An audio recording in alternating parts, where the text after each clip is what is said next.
নমস্কার বন্ধুরা, আজ চলে এসেছি আরও একটি নতুন ভিডিও নিয়ে। মকর সংক্রান্তির দিন বাড়ির সদর দরজায় ঢেলে দিন এই একটি জিনিস, এতে আপনাদের সংসারে হবে উন্নতি। আসুন বন্ধুরা জেনে নেওয়া যাক। তার আগে বলি বন্ধুরা, আপনাদের কাছে একটাই অনুরোধ, আপনারা ভিডিওটা পুরো দেখুন, একদম স্কিপ না করে। আর হ্যাঁ বন্ধুরা, আপনারা যারা যারা আমার চ্যানেলে নতুন, অবশ্যই চ্যানেলটিকে সাবস্ক্রাইব করে আমার পাশে থাকবেন। বন্ধুরা, সামনেই আসতে চলেছে মকর সংক্রান্তি, যার আর এক নাম বলা হয় পৌষ সংক্রান্তি।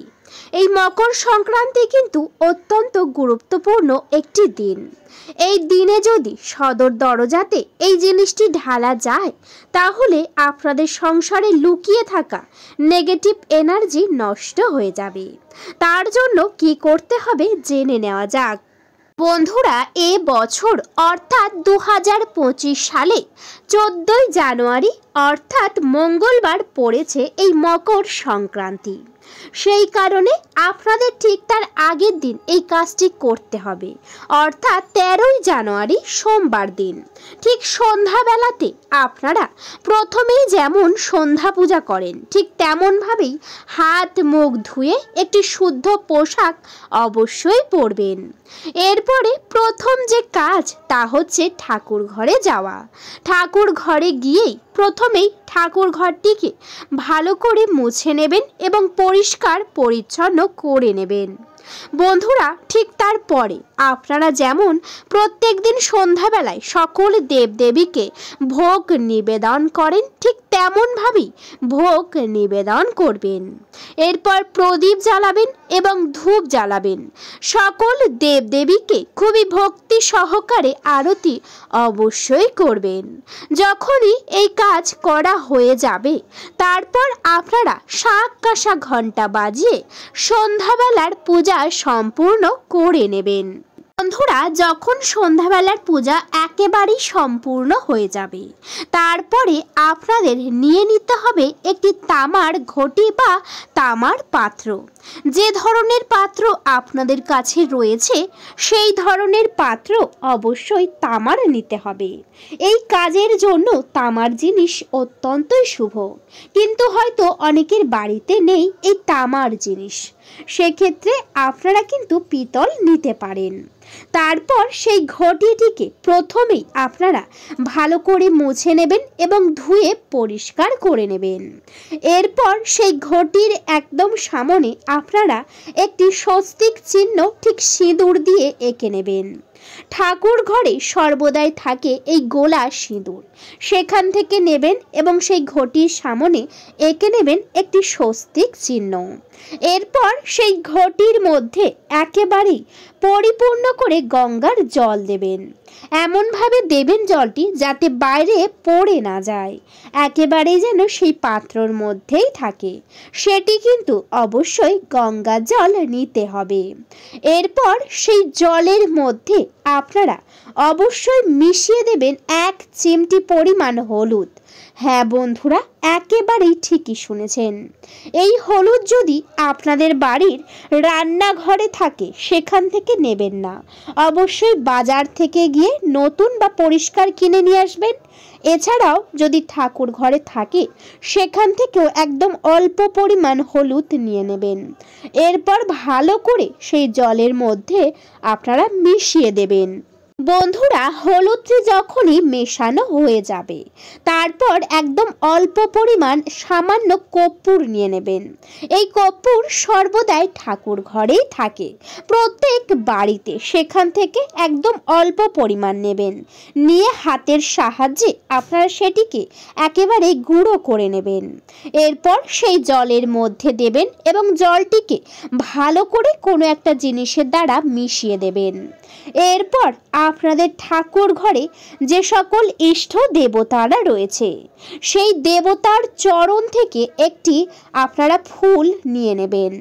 যদি ফুল থাকে ফুল নেবেন, যদি তুলসী পাতা থাকে সেই তুলসী পাতাও নিতে পারেন। বন্ধুরা, সেই ফুল বা তুলসী পাতা নিয়ে আপনারা সেই ঘটির 1 ঘটি পরিমাণ জলের উপরে রাখবেন। এরপর ঘটিটিকে আপনাদের ইষ্ট দেবতার চরণস্থলে একটি পাত্রর উপরে বসাবেন। খালি জায়গাতে বসাবেন না বা মেঝেতে বসাবেন না, অবশ্যই একটি পাত্রের উপরেই বসাবেন এবং সেই পাত্রটি অর্থাৎ ঘটির মুখটি একেবারে ঢেকে দেবেন না, অবশ্যই যেন খোলা থাকে এবং এমন জায়গাতে রাখবেন যাতে কোনোভাবে পড়ে না যায়। এইভাবে রেখে আপনারা কিন্তু ঠাকুর ঘর থেকে বাইরে বেরিয়ে আসবেন এবং সেই ঘটিটিকে সারা রাতের জন্য ঠাকুর ঘরে রেখে দেবেন এবং ঠিক তার পরের দিন অর্থাৎ মঙ্গলবার মকর সংক্রান্তির দিন আপনারা প্রথমেই উঠবেন ব্রহ্ম মুহূর্তে। এরপর আপনারা প্রথমেই ঘর বাড়ি ভালো করে পরিষ্কার পরিচ্ছন্ন করে নেবেন। যখনই ঘর বাড়ি একেবারেই পরিষ্কার করা হয়ে যাবে তারপর আপনারা কিন্তু অবশ্যই স্নান করে নেবেন। বন্ধুরা, চেষ্টা করবেন এই মকর সংক্রান্তির দিন কোনো পবিত্র নদীতে স্নান করার। এই দিনে স্নান করলে জীবন থেকে সমস্ত অশুভ প্রভাব একেবারেই দূর হয়ে যায়, তাই যদি সম্ভব হয় অবশ্যই স্নান করতে পারেন। এছাড়াও বাড়িতে স্নান করে নিজেদের গায়ে একটু গঙ্গার জলও ছিটিয়ে নিতে পারেন। তারপর স্নান সেরে শুদ্ধ বস্ত্র অবশ্যই পরবেন। শুদ্ধ বস্ত্র পরে আপনারা প্রথমেই চলে যাবেন ঠাকুর ঘরে। হ্যাঁ বন্ধুরা, একেবারেই ঠিকই শুনেছেন। ঠাকুর ঘরে গিয়ে ঠাকুর ঘরের দরজাটি খুলবেন। এরপর সকল দেবদেবীকে প্রণাম করবেন। তারপর আপনাদের ইষ্ট দেবতার কাছে অনুমতি চেয়ে সেই পাত্রটি বা সেই ঘটিটি অবশ্যই তুলে নেবেন। ঘটিটিকে হাতে করে তুলে নিয়ে আপনারা চলে যাবেন আপনাদের বাড়ির সদর দরজার সামনে। বন্ধুরা, সদর দরজার সামনে গিয়ে দাঁড়াবেন এবং দেখবেন কেউ যেন আপনাদের দিকে না দেখে। একেবারে একা এবং গোপনে কাজটি করতে হবে। কেউ যদি আপনাদের দিকে দেখে প্রশ্ন করে, আপনারা যদি উত্তর দেন তারা হয়তো অবিশ্বাস করতে পারে, যার ফলে আপনাদের ইষ্ট দেবতারা অনেক রেগে যাবেন। সেই কারণে কাউকে বলার দরকার নেই, আপনারা একা একাই এই কাজটি করবেন। সদর দরজার সামনে দাঁড়িয়ে সেই 1 ঘটি পরিমাণ জল সদর দরজার সামনে ভালো করে ঢেলে দেবেন। ঢালার সময় উপর থেকে সেই ঠাকুরের ফুলটি তুলে নেবেন।